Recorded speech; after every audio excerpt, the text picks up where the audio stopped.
В католическом храме Казани Воздвижения Святого Креста сегодня прошла благодарственная служба в честь нового главы Римской католической церкви. Уроженец Аргентины, как известно, взял себе имя Франциск. О том, как прошла служба, Екатерина Салекина. У нас есть папа. В Казанском храме Воздвижения Святого Креста молятся о здоровье нового папы, меняя имя Бенедикт на Франциск.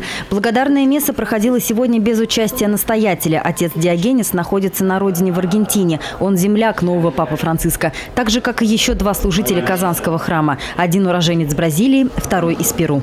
И с великой радостью мы благодарили Бога. И неожиданно, что он аргентинец. Нового папу Франциска решено не называть первым. Он известен своей скромностью, жил в небольшой квартире, ездил на метро. На его плечи лягут сложные задачи решения проблем, которые обрушились на Ватикан в последние годы. Все же отец Анклий выражает мнение, Римско-католической церкви духовный лидер сейчас важнее папы-менеджера. Я думаю, что, во-первых, ничего нового не надо сотворить. Все там написано в Евангелии Иисуса Христа. И поэтому думаем, что пока будет верными Папа Римский, пусть все будет хорошо.